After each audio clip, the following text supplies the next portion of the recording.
ایک اسرائیلی افسر اور چند سپاہی برین گننے تانے کھڑے ہوئے تھے۔ وہ انہیں کھڑی نظروں سے گھور رہے تھے۔ اسرائیلی افسر نے ترش لہجے میں کہا، ایک لڑکی اس عمارت میں داخل ہوئی تھی، کہاں ہے وہ؟ دونوں خاموشی سے ان سپاہیوں کو گھور رہے تھے۔ تم لوگ کون ہو؟ اسرائیلی افسر دھاڑا، اور تمثیل اپنے جوش پر قابو نہ رکھ سکا۔ موت! اس کے حلق سے غراہٹ نکلی۔ اس نے لپک کر اسرائیلی افسر کا نرخلا دبوچ لیا۔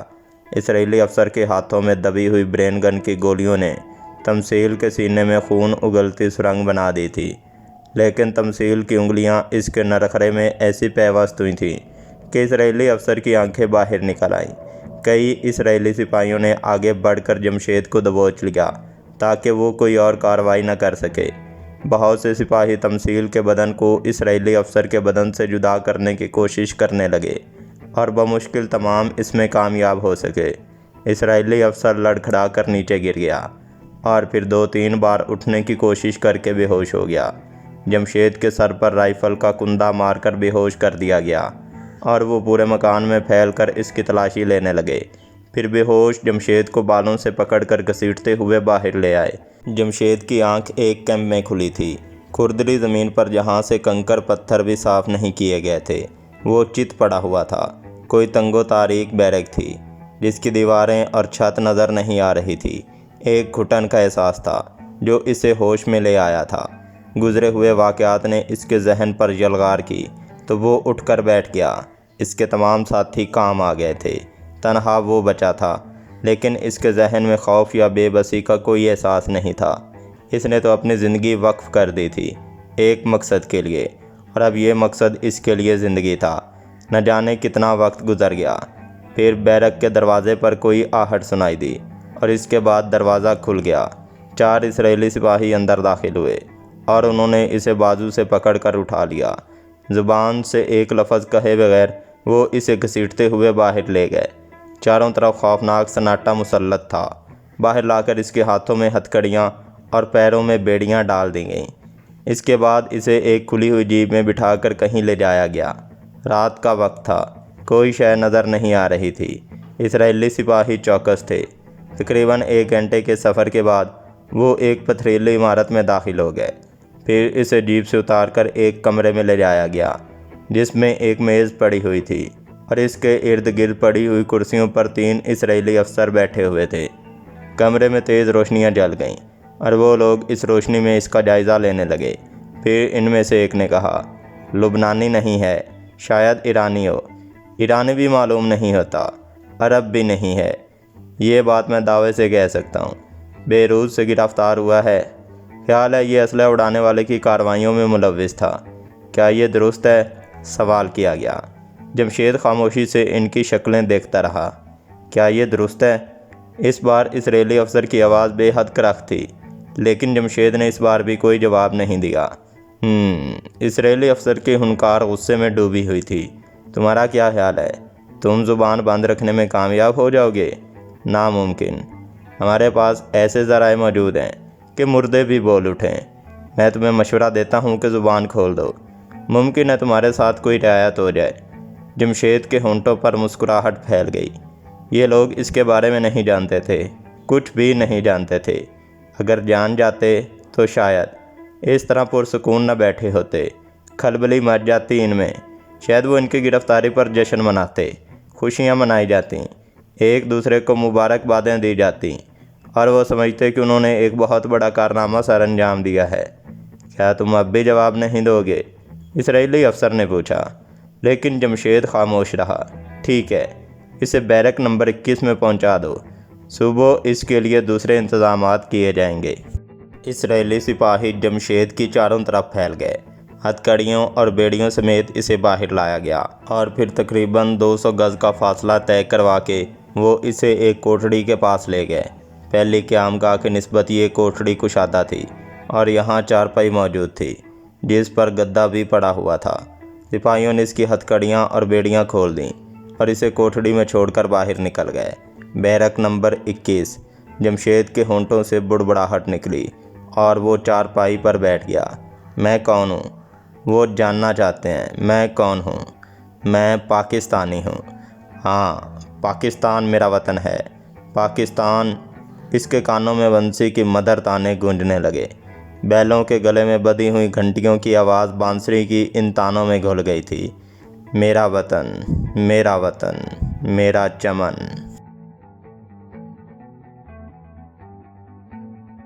یہ آج سے 20 سال پہلے کی بات ہے، جب مجھے میرے دوست ہربنس کے ساتھ ایک تقریب میں جانے کا موقع ملا۔ اسٹیج پر اناؤنسر کی آواز ابھری اور پھر ایک یہودی نے آ کر عبرانی زبان میں دعائیں پڑھیں۔ اس کے بعد ایک اور شخص اٹھا جو صدر جلسہ تھا۔ اس نے جملہ حاضرین کا جلسے میں شرکت کرنے پر شکریہ ادا کیا۔ یہ جلسہ عام ہے، جس میں صہیونی اور غیر صہیونی سبھی کو دعوت دی گئی ہے۔ ہم چاہتے ہیں وہ بھی جو ہم میں سے نہیں ہیں ہمارے درمیان آئیں اور ہمارے مقاصد سمجھ کر ہماری جد و جہد کی حمایت کریں۔ میں ان لوگوں کا خاص طور پر مشکور ہوں جو غیر یہودی ہیں اور زحمت کر کے ہماری دعوت پر یہاں آئے ہیں۔ اب جلسے کی کارروائی کا آغاز ہوتا ہے۔ مجھے امید ہے کہ امریکہ کے یہودی متحد ہو کر صہیونی تحریک کو کامیاب بنائیں گے اور ریاست اسرائیل کو مستحکم اور خوشحال بنانے کی بھرپور جد و جہد کریں گے۔ میرے ذہن میں نفرت ابھر آئی۔ میں نے خونخوار نگاہوں سے ہربنس سنگھ کو دیکھا۔ میرے اس طرح گھورنے سے وہ گھبرا گیا۔ واہ گرو کی قسم بھائی جی، مجھے نہیں معلوم تھا کہ یہ تقریب کیسی ہے۔ اس نے کہا، یہ اچھا نہیں ہوا ہربنس، یہ اچھا نہیں ہوا۔ میں شرمندہ ہوں بھائی جی، اس سسری سے تو میں بعد میں نمٹ لوں گا۔ ہربنس نے کہا۔ میں نے نفرت بھری نگاہوں سے صدر جلسہ کو دیکھا جو یہودیوں کی تعریف دہراتے ہوئے کہہ رہا تھا کہ یہودی خدا کی محبوب قوم ہے۔ غیر یہودی دنیا کی غیر متحدہ قوت بھی دنیا کی نسلی اور معاشرتی انفرادیت کو ختم نہیں کر سکتی۔ اس کے بعد صدر نے جلسے کے مہمان خصوصی کو متعارف کروایا اور تالیوں کی گونج میں مہمان خصوصی نے اپنی سخت متعصبانہ تقریر شروع کر دی۔ یہ کوئی کٹر اور متعصب یہودی تھا۔ اس کی تقریر سخت جارحانہ تھی۔ اس نے عربوں پر طرح طرح کے الزامات لگائے، انہیں وحشی، غیر مہذب اور قانون شکن بتایا۔ اس نے کہا کہ عرب قانون شکن ہے۔ یہ ایک ایسی قوم ہے جسے تہذیب و ثقافت سے کبھی کوئی لگاؤ نہیں رہا۔ اس نے ثبوت کے طور پر اسلامی تاریخ کے واقعات کو تروڑ موڑ کر پیش کیا اور نہایت لغو گفتگو شروع کر دی۔ اس نے کہا عرب وہ قوم ہے جس میں کبھی کوئی مہذب معاشرہ یا حکومت نہیں رہی۔ آج بھی اس قوم میں جنگل کا قانون رائج ہے۔ اس نے مزید کہا کہ عرب میں عام طور پر 4 بیویاں اور کنیزیں رکھتے ہیں۔ اس کی مثال کہیں نہیں ملتی۔ ان کے معاشرے میں عورت کی جو ذبح حالت ہے وہ دنیا کے کسی معاشرے میں نہیں ملتی۔ اس متعصب یہودی نے اسلامی تاریخ کے حقائق کو جس طرح تروڑ مروڑ کر پیش کیا تھا، اس پر میرا خون کھولنے لگا۔ میری روح اور میرے دماغ کو ناقابل درمیان تکلیف ہو رہی تھی اور میری آنکھیں سرخ ہوتی جا رہی تھیں۔ میرے نزدیک بیٹھے ہوئے لوگ میری اس کیفیت سے ناواقف تھے۔ دفعتاً میری نگاہوں میں اپنے گھر کا آنگن ابھر آیا۔ صحن میں تخت پر بیٹھے ہوئے میرے والد نے حقے کی نال منہ سے نکال کر اپنی داڑھی پر ہاتھ پھیرا۔ بیٹے، حق کی زبان کیسر و کسرہ کے دربار میں نہیں رکی۔ حق گو سردار کھڑے ہو کر اعلان حق کرتے ہیں۔ اگر امریکہ کی عیش کوش زندگی نے تمہارے خون سے سرخی چھین لی ہے تو تمہیں قسم ہے اپنے ایمان کی، اپنے وجود کی، اپنے خدا کی۔ اسی جگہ کھڑے ہو کر اپنے مذہب کی تبدیلی کا اعلان کر دو اور آج سے خود کو جمشید نہ کہو۔ اور اگر تم اسرائیل کو منہ توڑ جواب نہیں دے سکتے تو خود کو مسلمان بھی مت کہو۔ مہمان خصوصی کی تقریر ختم ہو گئی اور دعوت دی گئی کہ اگر کوئی شخص صہیونی تحریک کے بارے میں کچھ کہنا چاہے تو کہہ سکتا ہے، اور اس کے بعد میرے لیے بیٹھے رہنے کا کوئی ارادہ نہیں تھا۔ میں اپنی جگہ سے اٹھ کھڑا ہوا اور پھر میرے قدم ڈائز کی طرف اٹھ گئے۔ جب میں ڈائز پر پہنچا تو ہال تالیوں سے گونج اٹھا۔ اناؤنسر میرے نزدیک آ کر جھک گیا۔ محترم مقرر کے نام کا اعلان کرنا چاہتا ہوں، اس نے کہا۔ اس نے اس کے سینے پر اپنا ہاتھ رکھ کر اسے پیچھے دھکیل دیا اور دھکے سے وہ پیچھے ہٹ گیا۔ تب مائک پر میری آواز ابھری۔ یہودی مسخرے نے اس مائک کا سہارا لے کر اسلامی تاریخ کے بارے میں جو کچھ کہا ہے، میرا خیال ہے تعلیم یافتہ یہودی خود اس بکواس کی حقیقت سے واقف ہوں گے۔ میں ان مسخ شدہ حقائق کے بارے میں صرف اتنا کہوں گا کہ اسلامی تاریخ کی کتب امریکہ میں بھی موجود ہیں اور سیاہ فام امریکی ان سے استفادہ کر کے مشرف با اسلام ہو رہے ہیں۔ یہودی پراپوگنڈے کو اس ناکامی سے شرمسار ہونا چاہیے۔ یہودی امریکہ پر تسلط رکھنے کے باوجود اسلام کی روشنی کو بجھانے میں ناکام رہے ہیں، اور ساری دنیا جانتی ہے کہ صہیونیوں نے عربوں کے قلب میں اسرائیل کا زہر آلود خنجر پیوست کیا ہے۔ اس غاصب قوم نے دوسری جنگ عظیم کے بعد اپنی سازشوں کے ذریعے فلسطین کو برطانیہ کے زیر اقتدار دے دیا تھا۔ اس وقت فلسطین کی آبادی 7 لاکھ تھی اور ان 7 لاکھ فلسطینیوں میں صرف 10واں حصہ یہودیوں اور عیسائیوں کا تھا، جبکہ 90% عرب مسلمان تھے۔ برطانوی بالادستی قائم ہونے کے بعد فلسطین کے دروازے یہودیوں پر کھول دیے گئے اور برطانیہ نے فلسطین میں یہودیوں کی آباد کاری شروع کر دی۔ اس کے نتیجے میں فلسطین میں جہاں یہودیوں کی آباد صرف 70,000 تھی، 1939 میں یہ آبادی 7 لاکھ ہو گئی، لیکن اب بھی عربوں کی آبادی ان سے کم نہیں تھی۔ پھر امریکی، فرانسیسی اور برطانوی تعاون سے دشمن اسلام ڈاکٹر ویزمین نے صہیونی تحریک نامی تنظیم تیار کر لی اور جنگ عظیم میں تباہ شدہ برطانیہ نے عربوں کے سینے میں اسرائیل کا خنجر پیوست کر دیا۔ مقرر نے عربوں کو وحشی صفت اور غیر مہذب کہا ہے۔ اگر وہ اپنے گرہبان میں منہ ڈال کر دیکھے تو اسے فلسطین میں کیے ہوئے مظالم یاد آ جائیں گے، جو اس حد تک غیر انسانی تھے کہ اس کے بعد وحشت کا تصور ختم ہو جاتا ہے۔ وحشی تم ہو، یہودیو۔ امریکہ میں بیٹھ کر اگر تم اسلامی تاریخ کو مسخ کرنے کی کوشش کرو تو یہ تمہارے بس کی بات نہیں ہے۔ یہاں چند مسخرے تمہاری باتوں پر گردن ہلا سکتے ہیں، تاریخ نہیں بدل سکتی۔ میری آواز پورے ہال میں گونج رہی تھی اور لوگ دم بخود بیٹھے ہوئے تھے۔ دفعتاً کسی نے مائک بند کر دیا اور پھر چند افراد سٹیج پر پہنچ گئے۔ انہوں نے مجھے بازوؤں سے پکڑ کر نیچے گھسیٹ لیا۔ یہودی نوجوان جوش میں بھر گئے تھے، وہ مجھے گالیاں دے رہے تھے۔ دفعتاً میں نے اپنے دوست ہربنسی کو دیکھا۔ اس نے کرپال نکال لی اور پھر اس کی گرجدار آواز ابھری، اسے چھوڑ دو۔ اگر کسی نے اسے ہاتھ لگانے کی کوشش کی تو واہ گرو کی قسم، یہاں 2-4 خون ہو جائیں گے۔ وہ چمکدار کرپان لہراتا ہوا میری طرف بڑھا اور میرے قریب پہنچ گیا۔ کرپان کی چمک نے راستہ بنا لیا تھا۔ چلو بھائی جی، اس سالی مورا کی ایسی کی تیسی، اس کے باپ کی بھی ایسی کی تیسی، اس نے مجھے باہر دھکیلتے ہوئے کہا۔ یہودی نوجوان ممکن ہے ہم سے الجھنے کی کوشش کرتے۔ کالی بھیڑوں کو جلسے سے نکل جانے دو۔ جلسے کو ناکام بنانے کی سازش کامیاب نہ ہونے دی جائے۔ ابھی جلسے کی کارروائی باقی ہے۔ پرجوش نوجوان خود کو قابو میں رکھیں، جلسہ ناکام نہ ہونے دیا جائے۔ ہم دونوں باہر نکل آئے۔ باہر آ کر ہم کار میں آ بیٹھے۔ ہربنس نے کار سٹارٹ کر کے آگے بڑھا دی تھی۔ راستے پر ہم دونوں خاموش رہے۔ پھر تھوڑی دیر کے بعد ہم دونوں ہاسٹل پہنچ گئے۔ میں نے غم و غصے میں ڈوبا ہوا تھا۔ کمرے میں باہر آ کر ہربنس نے پوچھا، چائے بناؤں تمہارے لیے بھائی جی؟ میں نے عجیب نگاہوں سے اسے دیکھ کر کہا، مجھے افسوس ہے ہربنس، تمہیں بھی میری وجہ سے پریشان ہونا پڑا۔ نہیں بھائی جی، ایسی باتیں کر کے مجھے غیر ثابت کرنے کی کوشش مت کرو۔ میرے سامنے تو یہ تاریخ زندہ ہوئی ہے۔ میں نے تو صرف پڑھا ہی تھا کہ مسلمان کسی سے مرعوب نہیں ہوتا اور وہ دنیا میں کسی کے سامنے حق کی بات کہنے سے نہیں چوکتا۔ آج میں نے تاریخ کو اپنی آنکھوں سے زندہ ہوتے دیکھا ہے۔ اسلامی تاریخ میں نے بھی پڑھی۔ وہ سسرا اگر چوہے دان میں گھس کر اسلامی تاریخ کو مسخ کرنے کی کوشش کر رہا تھا تو اسے کامیابی تھوڑی ہوئی ہے۔ ایک مسلمان نے اسے بتا دیا کہ اسلام کیا ہے اور دوسرے مذہب کیا ہیں۔ ہربنس نے جواب دیا، شکریہ ہربنس، لیکن ہمیں اس کے نتائج بھگتنے ہوں گے۔ نتائج؟ ہربنس ہنس پڑا۔ نتائج بھی کوئی پرواہ کرنے کی چیز ہوتے ہیں؟ جو ہوگا دیکھا جائے گا۔ اس کے باوجود ہربنس، میں نہیں چاہتا کہ تم کسی مصیبت کا شکار ہو۔ میری خواہش ہے کہ بس اس وقت تمہاری خواہش 1 کپ چائے سے زیادہ نہیں ہونی چاہیے بھائی جی، اور وہ میں ابھی لاتا ہوں، ہربنس نے کہا اور کچن کی طرف چلا گیا۔ یہ سکھ نوجوان قابل محبت تھا۔ اس نے میرا ہر طرح سے ساتھ دیا تھا، لیکن میرا ذہن صاف نہیں تھا۔ آج نہ جانے کیوں میرے ذہن میں عجیب عجیب سے خیالات آ رہے تھے۔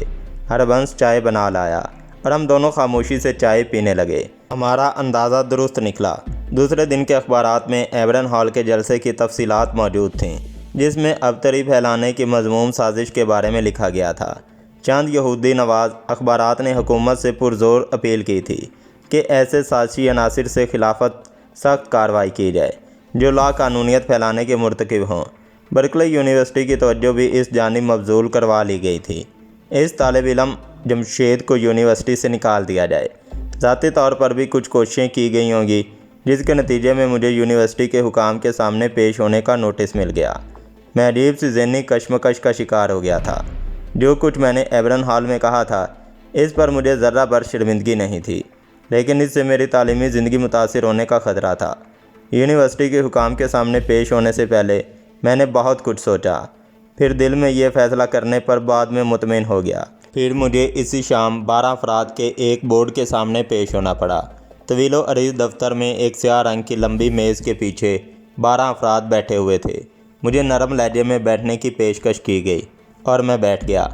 تب مجھے ایبرن ہال کی کارروائی کے بارے میں پوچھا گیا۔ مجھے وہاں آنے کی دعوت دی گئی تھی۔ میں نے جواب دیا۔ یہ دعوت کس نے دی تھی؟ مسٹر آئزک جوہان نے، حالانکہ میں نے ان سے شرکت کے لیے معذرت کی تھی۔ انہوں نے اصرار کر کے مجھے وہاں بلایا اور مجھے اس اجتماع کے اراض و مقاصد بھی معلوم نہیں تھے۔ آئزک جوہان سے آپ کی ملاقات کس طرح ہوئی؟ ان کی بیٹی مورا جوہان ہماری دوست ہے۔ براہ کرم آئزک جوہان کا پتہ نوٹ کرائیں۔ میں نے یہ پتہ نوٹ کروا دیا۔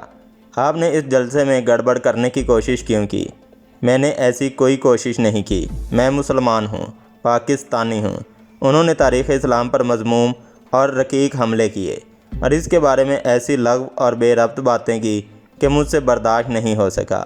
اس کے علاوہ انہوں نے خود تقریر کی عام اجازت دی تھی۔ کیا آپ کو اپنا تعلیمی مستقبل عزیز ہے؟ مجھے اپنا دین اپنے مستقبل سے زیادہ عزیز ہے۔ میں نے جواب دیا۔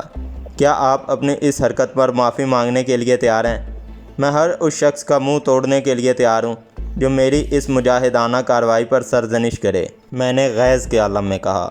ان الفاظ کے بعد مزید کسی سوال و جواب کی گنجائش نہیں رہی۔ مجھے جانے کی اجازت دے دی گئی۔ بورڈ کے ارکان میں سب ہی یہودی نہیں تھے۔ پریس نے اس سلسلے میں کافی دلچسپی لی تھی۔ دوسرے دن کے اخبارات میں بورڈ کے ارکان کا بیان چھپا تھا۔ ان میں سے چند ارکان نے اسے وقتی مذہبی جوش قرار دے دیا تھا۔ ایک رکن نے بزرگانہ جذبات کا اظہار کرتے ہوئے کہا تھا کہ جوان خون میں ایسی ہی حدت ہوتی ہے، جوانی اسی کا نام ہے اور جوانی کو سزا دینے کا کوئی قانون نہیں بن سکا ہے، اس لیے اس نوجوان کے خلاف کوئی کارروائی نہیں کی جا سکتی۔ انہوں نے خاص طور سے اس بات کو اچھالا تھا کہ جب مجھ سے معافی مانگنے کے لیے کہا گیا تو میں نے بورڈ کے ارکان کو جواب دیا کہ میں اس مجاہدانہ فرض کی معافی کا مطالبہ کرنے والے کا منہ بھی توڑ سکتا ہوں۔ ان لوگوں نے کہا، طالب علم حصول علم کے لیے یہاں آتے ہیں، نظریات کا پرچار کرنے کے لیے نہیں۔ انہیں خود پر قابو رکھنا چاہیے۔ تیسرے دن کے ایک اخبار میں میرے بارے میں یہ لکھا گیا جس میں اس واقعے کی تفصیلات لکھتے ہوئے کہا گیا تھا، یہ کارروائی یونیورسٹی کے کسی جلسے میں نہیں کی گئی۔ اس نوجوان جمشید پر قابو شکن نظریات اور اس کے پرچار کا الزام نہیں لگایا جا سکتا۔ بہرحال اس کے بعد میرے خلاف کوئی کارروائی نہیں کی گئی، لیکن اس واقعے سے میری زندگی میں ایک انقلاب آ گیا تھا۔ میرے ذہن میں ہر وقت یہی احساسات کلبلاتے رہتے تھے کہ یہودی مسلمانوں کے خلاف سرگرم عمل ہیں اور اس اسلام دشمن کارروائی کے خلاف جد و جہد کرنا ہر مسلمان نوجوان کا فرض ہے۔ ہم لوگ جہاں بھی ہیں، جس حال میں ہیں، ہمیں کچھ کرنا چاہیے، کرتے رہنا چاہیے۔ دشمن اسلام گرم عمل ہیں اور ہم خاموشی سے بیٹھے سکھ کی بنسی بجا رہے ہیں۔ میرا سکھ دوست ان ساری باتوں سے بے نیاز صرف میرا ساتھی تھا۔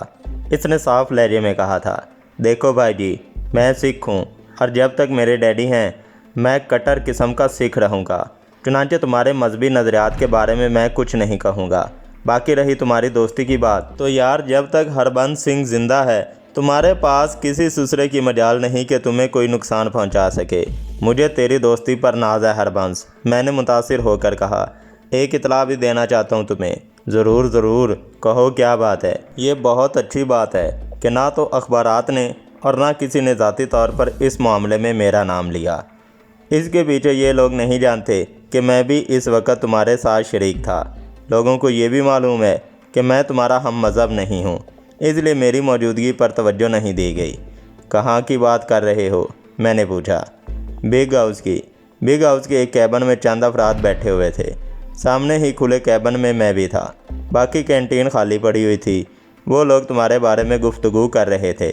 ان میں سے چند کا خیال تھا کہ یونیورسٹی میں تمہارے خلاف تحریک چلائی جائے اور تمہیں ہر قیمت پر یونیورسٹی سے نکلوا دیا جائے۔ لیکن پھر ان میں سے ایک نے کہا، اس باقاعدہ تحریک سے ان کی اپنی تعلیم متاثر ہوگی، وہ نگاہوں میں بھی آ جائیں گے، اس لیے کوئی دوسری ترکیب سوچی جائے۔ یہ الفاظ ادا کرنے والا نوجوان مائیکل سیان ہے، جو نسلاً یہودی ہے اور امریکی باشندہ ہے۔ اس کے ساتھی گولڈن مین، وہ بھی یہودی ہے اور ایک خطرناک غنڈہ کہلاتا ہے۔ ان کے درمیان کوئی فیصلہ نہیں ہو سکا تھا، لیکن اس گفتگو سے یہ اندازہ ہو جاتا ہے کہ ان لوگوں کے دل میں تمہارے خلاف کینہ ہے، اور یہ کینہ پرور قوم کسی کو معاف نہیں کرتی۔ اس لیے بھائی جی ہمیں سخت ہوشیار رہنا ہوگا۔ ہربنس نے لفظ ہمیں کہہ کر مجھے بہت متاثر کیا تھا۔ وہ خود کو مجھ سے الگ نہیں رکھنا چاہتا تھا۔ بہرحال میں نے اس کا شانہ تھپتھپاتے ہوئے کہا، دیکھ ہربنس سنگھ، میں ایک آدمی ہوں، میرا تعلیمی ریکارڈ تمہارے سامنے ہے۔ اس ریکارڈ سے ثبوت ملتا ہے کہ میں یہاں صرف تعلیم حاصل کرنے آیا ہوں اور کوئی سیاسی مقصد میرے سامنے نہیں ہے۔ لیکن میرے دوست، ایک جذبہ ضرور میرے سینے میں بیدار ہو گیا ہے، وہ یہ کہ مذہب و ملت کے دشمنوں سے نفرت کروں۔ میں نہیں کہہ سکتا یہ جذبہ کہاں تک پروان چڑھے گا، لیکن میری آرزو ہے کہ اس جذبے کو ہوا ملے اور مجھے دین پر مر مٹنے کی سعادت نصیب ہو۔ میں ان گدھوں سے ذرا بھی حائف نہیں ہوں، اس لیے تم ان کی بکواس کی پرواہ نہ کرو۔ تم بھی پنجابی ہو ہربنس، میں بھی پنجابی ہوں، اس لیے ہمیں ایک دوسرے سے کچھ کہنے کی ضرورت نہیں ہے۔ ہم بہت نیک، بہت شریف ہیں، جب تک ہمیں چھیڑا نہ جائے۔ مجھے اپنی زندگی کی، اپنے مستقبل کی کوئی پرواہ نہیں ہے۔ میرے 6 بھائی اور ہیں جو بڑھاپے میں میرے باپ کی نگہداشت کر سکتے ہیں، اس لیے میری کمی میرے باپ اور میرے خاندان پر کوئی اثر نہیں ڈالے گی۔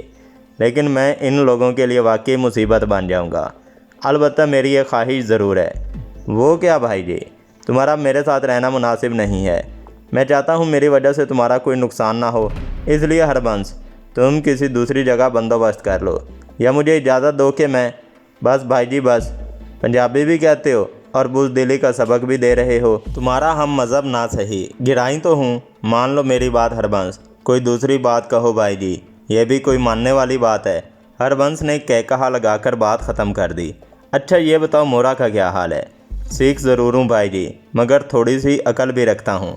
میں نے ادھر کا رخ کیا ہی نہیں، میں جانتا ہوں اب لوگ وہ میرے ساتھ کیا سلوک کریں گے، ہربنس نے کہا، اور مجھے ہنسی آ گئی۔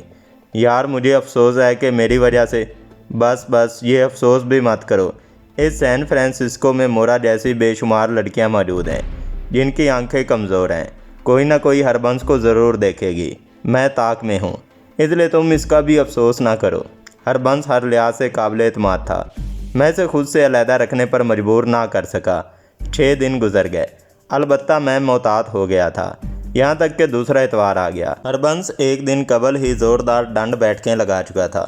یہ حرکت وہ عموماً اس وقت کرتا تھا جب اس کے ذہن میں دبلا ہونے کا خیال سر ابھارتا تھا، اور یہ خیال اسی وقت جاگتا تھا جب اس کی ملاقات کسی لڑکی سے ہونی ہوتی تھی۔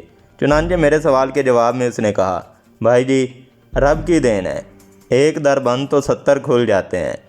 فلورین کسی طرح مورا سے کم نہیں ہے، اور بھائی جی نظر کی کمزور لگتی ہے، کیونکہ بڑے خلوص سے اس نے اظہار عشق کر دیا ہے۔ کل ملنا ہوگا اس سے؟ میں نے مسکراتے ہوئے پوچھا۔ ہاں بھائی جی، اسی لیے تو محنت کر رہا ہوں۔ چلو گے بھائی جی میرے ساتھ؟ او نہیں ہربنس، پچھلے اتوار کو بھول گئے؟ گولی مارو جی، غلط جا پھنسے تھے۔ واہے گرو کی قسم چلو، ایک مورا کیا 1000 مورائیں اور فلورین تم پر قربان کر دوں۔ نہیں ہربنس، تم چلے جانا، کل میں آرام کروں گا۔ نہ جانے کون سا جذبہ میرے سینے میں سر ابھارنے لگا تھا۔ پہلے بھی کہہ چکا ہوں، میں خالص مذہبی آدمی نہیں ہوں، اور مذہب سے صرف اس حد تک لگاؤ رہا ہے کہ اللہ رسول کو یاد کر لوں۔ مذہب کے ارکان کی ادائیگی کبھی نہیں ہو سکتی تھی، لیکن اتوار کو اس کمینہ خصلت انسان کی لاف و گزاف نے دلی میں ایک جذبہ پیدا کر دیا تھا۔ بیت المقدس کی حرمت کا احساس شدید ہو رہا تھا، اور یہ سوچ بار بار میرے ذہن میں چبھ رہی تھی کہ اسلام کے نام پر پیدا ہونے والے دین کے لیے کیا کر رہے ہیں۔ تمام مسلمان یہودیوں کو کچلنے کے لیے اکٹھے کیوں نہیں ہو جاتے؟ بات صرف فلسطین کی تو نہیں ہے، اس مقدس جگہ کا احترام تو ہر مسلمان کے سینے میں موجود ہے۔ کلیجے کیوں نہیں پھٹ جاتے مسلمانوں کے؟ جذبات کیوں نہیں مچل جاتے؟ ہم خاموش کیوں رہیں؟ چنانچہ اس اتوار کو کسی تفریح کا پروگرام نہیں بنایا اور ہاسٹل میں ہی رہا۔ ہربنس بن سنور کر نکل گیا تھا۔ چلتے ہوئے بھی اس نے مجھ سے چلنے کا اصرار کیا تھا، لیکن میں نے اس سے معذرت کر لی اور وہ چلا گیا۔ دن کے تقریباً 11:15 بجے تھے جب کسی نے میرے کمرے کے دروازے پر دستک دی۔ دروازہ کھلا ہوا تھا۔ میں نے بھاری آواز سے دستک دینے والے کو اندر آنے کے لیے کہہ دیا، لیکن مجھے پھر سنبھل جانا پڑا۔ ایک خوبصورت سی لڑکی سادہ سے لباس میں اندر داخل ہو رہی تھی۔ اس کے انداز میں اجنبیت تھی۔ اس نے کسی قدر الجھے ہوئے انداز میں کہا، معاف کیجیے، میں مسٹر جمشید سے ملنا چاہتی ہوں۔ تشریف رکھیے، میں ہی جمشید ہوں، میں نے پر اخلاق لہجے میں کہا، اور اس کے انداز میں کچھ ایسی کیفیت پیدا ہو گئی جیسے کسی پسندیدہ انسان سے تعارف کے وقت ہو جاتی ہے۔ وہ کسی قدر بے تکلفی سے آگے بڑھی اور ایک کرسی پر بیٹھ گئی۔ تو آپ جمشید ہیں؟ اس نے مسکراتے ہوئے کہا۔ جی، تو آپ بھی تو اپنا تعارف کروا دیں۔ میں نے بھی ہلکی سی مسکراہٹ کے ساتھ کہا۔ میرا نام شہناز ہے، پاکستان سے تعلق رکھتی ہوں۔ اس بار وہ اردو میں بولی تھی، گو وہ صاف الفاظ صحیح تلفظ سے ناواقف تھی، لیکن الفاظ بڑے سلیقے سے ادا کیے گئے تھے۔ اوہ، یہ سن کر بڑی مسرت ہوئی۔ میں آپ کی مدد کے لیے شکر گزار ہوں۔ آپ یہاں کب سے ہیں؟ میں نے پوچھا۔ میں تو ادھر ہی پیدا ہوئی ہوں۔ میرے والد احسن نواز پنجاب سے تعلق رکھتے ہیں اور ہمارا قیام سیکرمنٹو میں ہے۔ والد صاحب کیلیفورنیا میں کاروبار کرتے ہیں۔ اور آپ؟ میں نے پوچھا۔ میں یہیں زیر تعلیم ہوں، اسکول آف میڈیسن میں۔ بڑی خوشی ہوئی آپ سے مل کر مس شہناز نواز۔ میرے بارے میں آپ کو کیسے معلوم ہوا؟ کیوں قہر نفسی سے کام لے رہے ہیں مسٹر جمشید؟ آپ تو اچانک لاتعداد پاکستانیوں کے لیے باعث فخر بن گئے ہیں۔ نہ صرف پاکستانیوں کے لیے بلکہ عرب طلباء بھی آپ سے محبت کرنے لگے ہیں۔ میرا خیال ہے عرب طالبات کا ایک گروپ آپ کو دعوت دینے کے بارے میں سوچ رہا ہے۔ میری ایک عرب دوست عائشہ تو مجھ سے اصرار کر رہی تھی کہ اگر میں آپ سے ملاقات کرنے جاؤں تو اسے ضرور ساتھ لے جاؤں، لیکن میں نے احتیاطاً ایسا نہیں کیا۔ احتیاطاً؟ میں نے سوالیہ انداز میں اسے دیکھا۔ ہاں، امریکہ میں یہودیوں کو ایک خاص مقام حاصل ہے۔ اعلیٰ حکام ان کو خوش رکھنے کے لیے ہر جائز اور ناجائز کام کرتے ہیں۔ ہمیں تو یہی تعجب ہے کہ انہوں نے ابھی تک آپ کے خلاف کوئی سخت کارروائی کیوں نہیں کی۔ میرا خیال ہے وہ آپ کے قرب و جوار کا جائزہ لے رہے ہیں، آپ کی حیثیت کا اندازہ لگا رہے ہیں۔ اس کے بعد آپ کو یقیناً خطرات پیش آ سکتے ہیں۔ میں نے سوچا میں آپ کو ہوشیار بھی کر دوں۔ کیا آپ نے اپنی حفاظت کا معقول انتظام کر لیا ہے؟ شاید، میں نے مسکراتے ہوئے کہا۔ نہیں جناب، اگر آپ بے پرواہی سے کام لے رہے ہیں تو میری درخواست ہے آئندہ نہ لیں۔ آپ اس کینہ پرور قوم کے بارے میں ضرور جانتے ہوں گے۔ یہ تشویش صرف میری ہی نہیں ہے بلکہ میری دوسرے ساتھیوں کی بھی ہے۔ عرب طالبات کو تھوڑی سی اس لیے تشویش ہے کہ کہیں امریکی حکومت آپ کو تنظیم آزادیہ فلسطین سے منسلک نہ کر دے۔ اس سے قبل بھی ناپسندیدہ شخصیتوں کے ساتھ یہی سلوک کیا جا چکا ہے۔ آپ امریکہ میں پیدا ہوئی ہیں مس شہناز، لیکن مجھے احساس ہوتا ہے کہ آپ سچی مسلمان اور پاکستانی ہیں۔ جب آپ کو ان چیزوں کا احساس ہے تو آپ کو یہ بھی معلوم ہوگا کہ راہ حق میں نکل جانے والے دوسری چیزوں کی پرواہ نہیں کرتے۔ ہم مسلمانوں کو خدا نے اپنا سہارا دیا ہے، اور جنہیں خدا کا سہارا حاصل ہو وہ کسی بات سے خوف زدہ نہیں ہوتے۔ خدا آپ کے عزم کو استقامت دے۔ ویسے آپ کے ذہن میں کوئی اور منصوبہ ہے؟ شہناز نے پوچھا۔ نہیں مس شہناز، میں نے جو کچھ کیا وہ ایک فوری جذبہ تھا۔ آپ کو شاید علم ہو چکا ہو، میں اتفاقیہ طور پر یہ جانے بوجھے بغیر وہاں چلا گیا تھا کہ وہاں کیا ہونے والا ہے۔ میں جانتا ہوں اور دنیا جانتی ہے کہ یہودی اسلام کے سب سے بڑے دشمن ہیں، اور بعض مغربی ممالک میں جہاں یہودی دولت مند رہتے ہیں وہ سب کچھ ہو رہا ہے جو پورے عالم اسلام کے خلاف ہے۔ امریکہ بھی ایسے ممالک میں سے ایک ہے جہاں نہ جانے کتنے عیبران حال ہوں گے، اور ان جگہوں پر نہ جانے کیا کچھ کیا جاتا ہوگا۔ میں اس کی کھوج میں نہیں نکلا تھا، بلکہ ایک یہودی نے غلط فہمی میں مجھے اس جگہ آنے کی دعوت دے دی تھی۔ پھر جب میرے سامنے میرے دین اور مذہب کا مذاق اڑایا گیا تو میں خاموش نہیں رہ سکا۔ میں نے کسی منصوبے کے تحت یہ سب کچھ نہیں کیا۔ میں تعلیم حاصل کرنے آیا ہوں اور تعلیم کے حصول کے بعد یہاں سے چلا جاؤں گا۔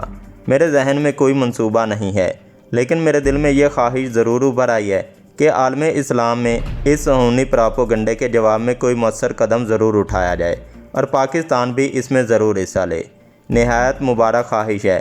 امریکہ میں آپ اگر ایسے کسی تحریک کا آغاز کر دیں تو براہ کرم شہناز نواز کو نہ بھولیے گا۔ اب میری طرف سے اس ملی جذبے پر آپ بھی میرا عقیدت برا سلام قبول کریں۔ مس شہناز، اگر تقدیر کی خوش بختی مجھے کسی ایسے فریضے کے لیے منتخب کر لے تو میں وعدہ کرتا ہوں آپ کو اپنے ساتھ ضرور شریک کروں گا۔ شہناز نے میرے ساتھ 3 گھنٹے گزارے اور میں نے اس کی خاطر مدارت کی، پھر میں اسے باہر تک چھوڑنے آیا تھا۔ اس نے دوسرے اتوار کو سین فرانسسکو کے ہارورڈ برج کے ریستوران میں ملاقات کا وعدہ کیا اور پھر رخصت ہو گئی۔ شہناز سے ملاقات کر کے ذہن کو بڑی فرحت کا احساس ہو رہا تھا۔ رات کو 9 بجے کے قریب ہربنس واپس آ گیا۔ وہ خوش تھا۔ میں نے اسے شہناز کے بارے میں بتایا تو وہ خوشی سے اچھل پڑا اور معنی خیز انداز میں بولا،